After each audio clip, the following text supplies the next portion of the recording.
Welcome to Pallavi TV.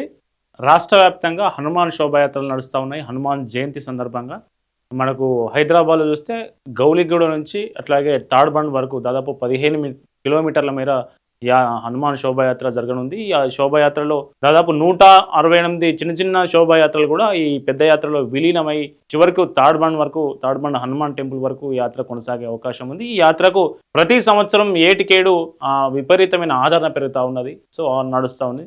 మరోవైపు కొండగట్టు విషయానికొస్తే కొండగట్టు హనుమాన్ జయంతి సందర్భంగా హనుమాన్ మాల వేసినటువంటి భక్తులు కావచ్చు, సాధారణ భక్తులు కావచ్చు, పెద్ద ఎత్తున కొండగట్టుకు వెళ్ళి స్వామివారిని దర్శనం చేసుకుంటూ ఉంటారు. సో ఈసారి ఈ హనుమాన్ జయంతికి కూడా పెద్ద ఎత్తున భక్తులు కొండగట్టు హనుమాన్ దర్శనం చేసుకునేందుకు పోటెత్తడం జరిగింది. అయితే ఈ ప్రభుత్వ నిర్లక్ష్యం మరోసారి బయటపడ్డది. కొండగట్టు హనుమాన్ అంటే దాదాపు మన తెలంగాణతో పాటు ఏపీ మిత్ర రాష్ట్రాలకు సంబంధించి కూడా పెద్ద ఎత్తున భక్తులు తరలి వస్తూ ఉంటారు.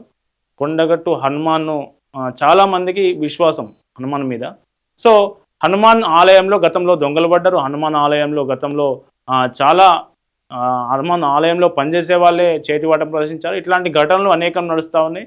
గత 10 ఏళ్లలో కనీసం ఒక్క ఇటుకరాయి కూడా అభివృద్ధి జరిగిన పరిస్థితి లేదు అక్కడ. సో ప్రభుత్వం కొండగట్టు హనుమాన్ మీద ఎట్లాంటి నిర్లక్ష్యం వహిస్తుందంటే గత ప్రభుత్వం అదే నిర్లక్ష్యం చేసింది, ఈ ప్రభుత్వం కూడా నిర్లక్ష్యం చేసింది. ఈ హనుమాన్ జయంతి సందర్భంగా కూడా ప్రభుత్వ నిర్లక్ష్యం బయటపడ్డది. హనుమాన్ జయంతి సందర్భంగా భక్తులు ఎండలో తరలి వస్తారు కాబట్టి వాళ్ళ నీడ కోసం చలువ పందిళ్ళు వేస్తే ఆ చలువ పందిళ్ళు వేసిన 2 గంటలు కూడా లేవు, మొత్తం ఎక్కడికక్కడ కూలిపోయినాయి.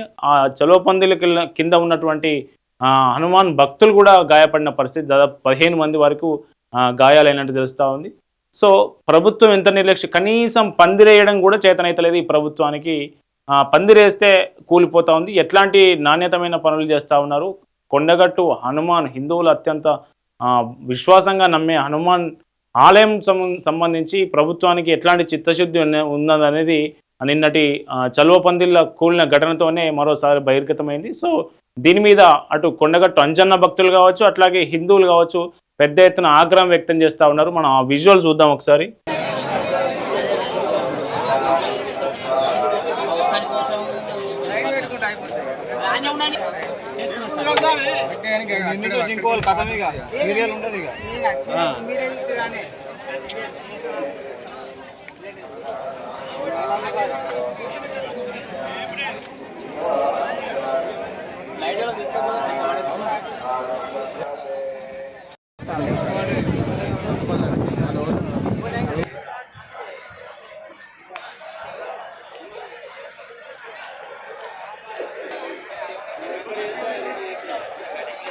ప్రభుత్వానికి కనీసం పందిరేయడం కూడా చేత కాదా? ఇంత నిర్లక్ష్యమా?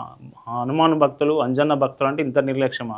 కనీసం అభివృద్ధి చేయకపోగా ఇట్లాంటి నిర్లక్ష్య పనులు, చిత్తశుద్ధి లేని పనులతోని ప్రభుత్వం అబాస్పాలవుతున్న పరిస్థితి. మొన్న రీసెంట్గా రాష్ట్ర ప్రభుత్వం ₹1 కూడా కేటాయించి అభివృద్ధికి ఎట్లాంటి చర్యలు తీసుకోకపోవడంతో AP deputy CM Pawan Kalyan తన టీటీడీ నిధులతో ఆయన తన సొంత చొరవతోని టీటీడీకి ప్రతిపాదన పంపిస్తే టీటీడీ ప్రతిపాదనతో ఒక క్యూ కాంప్లెక్స్ కావచ్చు, అట్లాగే విశ్రాంతి భవనం కావచ్చు, మండపం కావచ్చు నిర్మాణానికి కోట్ల రూపాయల నిధులు మంజూరు చేసిన పరిస్థితి.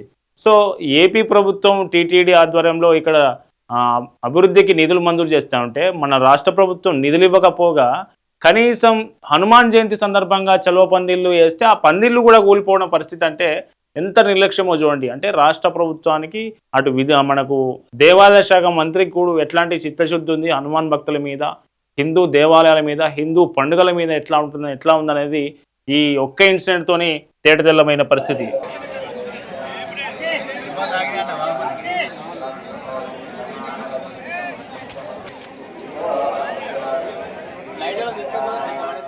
హనుమాన్ జయంతి సందర్భంగా లక్షలాది మంది భక్తులు స్వామివారిని దర్శించుకుంటారు. చాలా వివిధ జిల్లాల నుంచి, మారుమూల జిల్లాల నుంచి వచ్చి అక్కడ సేదతీరి హనుమాన్ స్వామిని దర్శనం చేసుకుంటూ ఉంటారు. సో వాళ్ళకేసే చలువ పందిర్లే పరిస్థితి ఇట్లా ఉన్నదంటే చూడండి ఎట్లా కూలిపోయిందో. ఇంకా వెనక్కి ఉంటుంది ఈ హనుమాన్ జయంతి సందర్భంగా వేసినటువంటి రేలింగ్ కూలిపోయింది, పందిరి కూలిపోయింది. ఏం అభివృద్ధి చేస్తారు, ఏం చేస్తారు? ఇట్లాంటి పరిస్థితి హనుమాన్ జయంతి రోజు ఇట్లా ప్రభుత్వం హనుమాన్ భక్తులకు సంబంధించి చేసినటువంటి ఏర్పాట్ల విషయంలో ఇంత నిర్లక్ష్యం వహించడం అనేది వహించడం పట్ల హిందూ భక్తులు, హనుమాన్ అంజన్న భక్తులు ప్రభుత్వ తీరు మీద, అధికారుల తీరు మీద ఆగ్రహం వ్యక్తం చేసిన పరిస్థితి కనిపిస్తూ ఉంది. ఈ అంశం మీద మీరు మీ కామెంట్లను తెలియజేయండి. Stay tune to Pallavi.